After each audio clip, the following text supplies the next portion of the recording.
Welcome back to my channel. मेरे channel में आप सबका स्वागत है। अब शुरू करते हैं आगे की कहानी। अंजलि जब शीशे में खुद को देखती है तो वो ये देखकर हैरान रह जाती है कि शीशे में अंजलि नहीं बल्कि समीक्षा है। वो अपने शरीर और चेहरे को छूने लगती है और विश्वास नहीं कर पाती कि वो समीक्षा बन चुकी है। वो नीचे जाती है और सबको आवाज़ लगाती है। आवाज़ें सुनकर नम्रता और आरव भी नीचे आते हैं। अंजलि जो समीक्षा के शरीर में है वो आरव को बताती है कि वो समीक्षा के शरीर में फंस गई है। आरव और नम्रता उस पर विश्वास नहीं करते। नम्रता कहती है कि मैं तो शुरू से कह रही थी कि मुझे ये लड़की एक नंबर की फेक लगती है। इसने सबसे पहले सबसे बड़ा झूठ ये बोला है कि ये बेंगलोर जैसे बड़े शहर में इसको कोई मेडिकल का कॉलेज नहीं मिला और ये यहाँ पे कानपुर जैसे छोटे से शहर में आकर पढ़ाई करना चाहती है। मुझे इस लड़की की बातों पे ज़रा विश्वास नहीं है। तभी अंजलि का शरीर जिसमें समीक्षा की आत्मा है वो नीचे आती है। अंजलि उसको देख के सोचती है अगर मैं समीक्षा के शरीर में हूँ तो मेरे शरीर में पक्का समीक्षा होगी। वो भागकर जाती है और उसे कहती है मुझे पता है समीक्षा, तुम हो जो मेरे शरीर में है। प्लीज़ सबको सच बता दो, कोई भी मुझ पर विश्वास नहीं कर रहा। सबको बताओ मैं ही अंजलि हूँ और तुम समीक्षा हो। तब समीक्षा जो अंजलि के शरीर में है वो बोलती है ये क्या बोल रही हो तुम समीक्षा?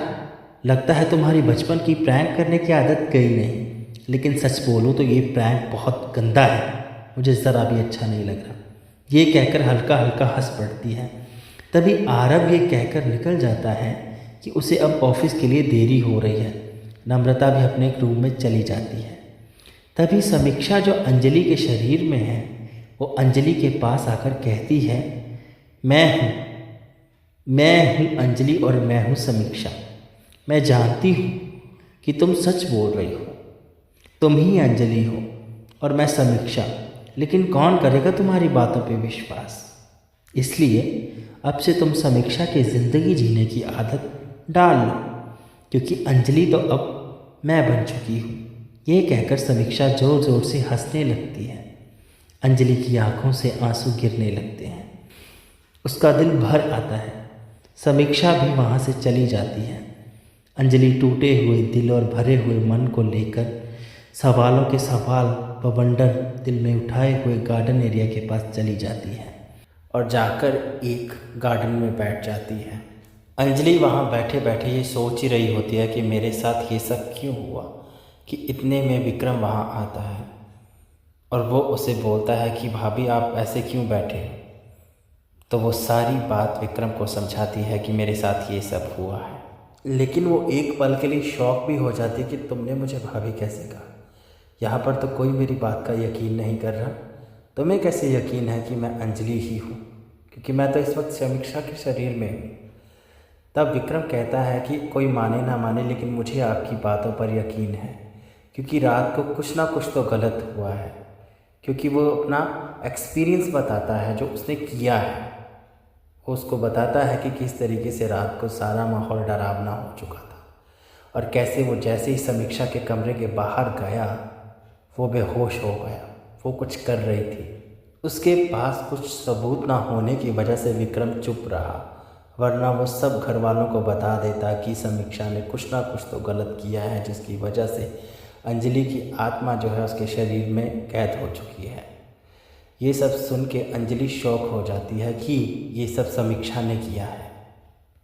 इसके बाद विक्रम अंजलि को बोलता है कि आप टेंशन मत लीजिए, भगवान ने चाहा तो जल्द ही इसका कोई ना कोई हल मिल जाएगा। इस वक्त आप रोइए मत। अंजलि बहुत ही टूटे हुए दिल में है। वो ये सोच रही है कि मैं ऐसा क्या करूं कि आरव और नम्रता और बाकी सबको मुझ पर ये यकीन हो जाए कि मैं अंजलि हूँ। समीक्षा ये सब नाटक कर रही है। फिर अंजलि डिसाइड करती है एक बार समीक्षा के घर जाना चाहिए। विक्रम उससे पूछता है वो तो बेंगलोर में रहती है, यहाँ से बहुत दूर है। दैन अंजलि बोलती है कि मैंने उस दिन झूठ बोला था, सिर्फ और सिर्फ समीक्षा की इज्जत रखने के लिए, क्योंकि मैं नहीं बता सकती थी कि वो घर से भाग कर रही है। इसलिए मैंने झूठ बोला था कि वो बेंगलोर से पढ़ाई करने के लिए यहाँ आई है, लेकिन वो यहाँ पर कानपुर में ही रहती है। एक छोटी सी जगह है, वहाँ पर वो रहती है, हम चलेंगे। विक्रम और अंजलि समीक्षा के घर जाने के लिए निकलते हैं। वहाँ पहुंचकर समीक्षा के पेरेंट्स को लगता है कि उनकी बेटी समीक्षा घर वापस आ गई है। समीक्षा के पापा कहते हैं, समीक्षा बेटा तुम घर वापस आ गई? तुमने तो कहा था कि किसी दूर की फ्रेंड की शादी में जा रही हो। आने में देरी हो जाएगी, 3-4 हफ्ते लग जाएंगे। लेकिन ऐसा क्या हो गया कि तुम इतनी जल्दी वापस आ गई? सब ठीक तो है ना? कुछ बात तो नहीं हुई? तब अंजलि जो समीक्षा के शरीर में है वो कहती है, अंकल जी मैं समीक्षा नहीं, मैं अंजलि हूँ। ये सुनकर दोनों के दोनों चक हैरान रह जाते हैं। समीक्षा की माँ कहती है, ये क्या बोल रही हो तुम समीक्षा? अंजलि कहती है, मैं सच कह रही हूँ, आपकी बेटी समीक्षा ने कुछ ऐसा किया है जिससे हम दोनों की आत्मा अदला बदली हो गई है। मैं नहीं जानती कि उसने ऐसा क्यों किया और इसके पीछे क्या कारण है। समीक्षा मेरे शरीर में है और मैं उसके शरीर में। समीक्षा के पेरेंट्स पहले तो विश्वास नहीं करते, लेकिन अंजलि और विक्रम के बार बार समझाने पर और उनके इतने कन्विक्शन से कहने पर उन लोगों को यकीन हो जाता है कि ये लोग झूठ नहीं बोल रहे। अंजलि सारी घटना उसके पेरेंट्स को बताती है कि कैसे समीक्षा का कॉल आया, कैसे वो उसके घर में आई और कैसे उसने उसकी आत्मा को अदला बदली किया। अंजलि सारा इंसिडेंट उसके पेरेंट्स को बताती है। उसके पेरेंट्स सुनकर शॉक हो जाते हैं क्योंकि उन्होंने कभी समीक्षा को किसी चीज़ के लिए फोर्स नहीं किया था। इनफैक्ट समीक्षा ये कहकर घर से निकल गई थी कि वो अपने दूर के दोस्त की शादी में जा रही है, जहाँ पर उसको 3-4 हफ्ते लग सकते हैं। ये सुनकर अंजलि को समझ आ जाता है कि ये सब समीक्षा का प्लान था, उसकी चाल थी। उसने ये सब प्री प्लान तरीके से किया है। उसको सब पता था कि उसने कब क्या और कैसे करना है। उसको सब समझ आ जाता है। समीक्षा के पेरेंट्स कहते हैं कि समीक्षा अक्सर एक किताब पढ़ती रहती थी और वो उस किताब को सबसे दूर रखती थी। जब भी हम उसको पूछते थे या उसको छूने की कोशिश करते थे तो वो उसको लेकर बहुत ही ज़्यादा ऑब्सेस हो जाती थी, बहुत गुस्सा होती थी और उनको बोलती थी कि प्लीज़ आप मेरी इस किताब को हाथ मत लगाना। जब से वो किताब को पढ़ने लगी थी तब से वो बहुत अजीब सी हरकतें करती थी, बहुत अजीब सी बातें करती थी। सबसे अलग रहना, देर तक जागना, बंद कमरे में रहना, ये सब उसकी रोज़ की आदतें बन चुकी थी। विक्रम पूछता है कि क्या हम समीक्षा के रूम में जा सकते हैं? हम उसका कमरा देखना चाहते हैं कि हमें वो किताब ढूंढनी पड़ेगी। शायद हमें उस किताब के ज़रिए कोई ऐसा रास्ता मिल जाए जिससे अंजलि और समीक्षा इन दोनों की आत्माओं को दोबारा उनके शरीरों में डाल दिया जाए। सब लोग मिलकर समीक्षा के कमरे में जाते हैं और इस किताब को ढूंढने में लग जाते हैं, लेकिन उनको वो किताब नहीं मिलती। तभी विक्रम कहता है शायद समीक्षा ने वो किताब अपने साथ रखी हो, शायद वो उसे हमारे घर ले गई हो। हमें अपने घर में जाना चाहिए और वहाँ जाकर ढूंढना चाहिए, शायद हमें किताब अपने घर में ही मिले। अंजलि ये कहती है कि हो सकता है मेरे साथ जो भी हो रहा है उस किताब से कुछ ना कुछ जुड़ा हुआ है। आई थिंक हमें घर जाना चाहिए। विक्रम और अंजलि घर जाते हैं और उस किताब को ढूंढने लगते हैं। नम्रता दोनों को देखकर कहती है समीक्षा और विक्रम में कुछ तो चल रहा है और ये लड़की समीक्षा ये मेरे बेटे विक्रम के करीब आना चाहती है। मुझे तो ये लगता है कि ये मेरे बेटे को फंसाकर इस घर की बहू बनना चाहती है, लेकिन इस जैसी चालाक और मक्कार लड़की को कभी भी मैं उसके इस मंसूबे में कामयाब नहीं होने दूंगी, क्योंकि नम्रता को पता नहीं कि समीक्षा के शरीर में अंजलि है, इसलिए वो ये सब बातें सोच रही है।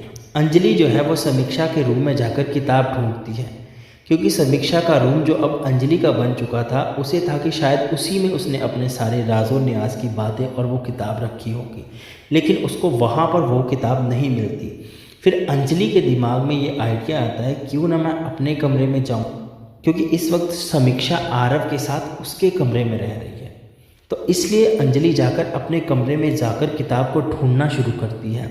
सारे कोने, अलमारियाँ, सब कुछ देखती हैं, लेकिन अंजलि को वो किताब कहीं नहीं मिलती। जैसे ही अंजलि उस कमरे से बाहर जाने वाली होती है कि पीछे आरव खड़ा होता है और उससे पूछता है कि समीक्षा, तुम हमारे कमरे में क्या कर रही थी? तब अंजलि जवाब देती है कि मैं समीक्षा नहीं, अंजलि हूँ, आपकी पत्नी अंजलि। अंजलि फिर आरव को अपनी पुरानी बातें याद करवाती है कि कैसे आरव ने उसे प्रपोज किया था, कैसे उन दोनों ने अपने पेरेंट्स को अपनी शादी के लिए कन्विंस किया था। ये सब सुनकर आरव भी हैरान रह जाता है कि समीक्षा को ये सब कैसे पता है। ये बातें तो सिर्फ अंजलि या उसको ही पता हो सकती हैं। तभी समीक्षा, जो अंजलि के शरीर में है, वो वहाँ आ जाती है और कहती है, वाह समीक्षा वाह, तुम्हें मेरी हर कही बात याद है। आई एम सॉरी आरव, मैंने समीक्षा को हर छोटी से छोटी बात शेयर की है। क्यों ना करती, क्योंकि वो मेरी बेस्ट फ्रेंड है। मुझे क्या पता था कि ये मेरी बताई गई बातों को इस तरीके से, गलत तरीके से यूज़ करेगी। तभी अंजलि जवाब देती है कि बस करो समीक्षा, बस करो, थोड़ी तो शर्म करो, ये नाटक बंद कर दो। हम दोनों अच्छे से जानते हैं कि तुम समीक्षा हो और मैं अंजलि। तभी आरव चिल्लाकर कहता है, बस करो अंजलि। अंजलि की तरफ देखकर कहता है, समीक्षा तुम यहाँ से चली जाओ, प्लीज़ गो। अंजलि उदासी के साथ रूम से बाहर चली जाती है और वापस समीक्षा के कमरे में आकर बैठ जाती है और सोचती है कि कहाँ होगी वो किताब जो समीक्षा के पेरेंट्स ने बोला था। तभी विक्रम वहाँ आता है और अंजलि से कहता है, भाभी आई थिंक हमें एक तांत्रिक बाबा के पास जाना चाहिए। मैं एक तांत्रिक को जानता हूँ, वो शायद हमारी इस समस्या का हल कर देगा। उसका नाम गोरखनाथ है। उसके बाद दोनों बाबा को मिलने के लिए निकलते हैं। आगे क्या हुआ ये जानने के लिए देखिए आत्मा विनयमय का अगला भाग only on RS Fan Fiction चैनल। Do subscribe and press the bell icon.